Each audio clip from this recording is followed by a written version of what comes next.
warri kanaa karaa qofti arga kee qaban argi waaqan irra dhufeera jedhaa.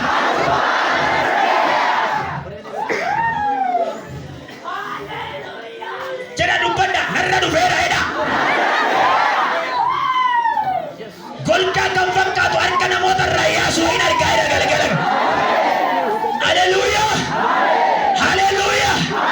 Namoota baay'ee daandii gadhiise daandii dandachaasanaan jedhe galgala. Eo barbaada.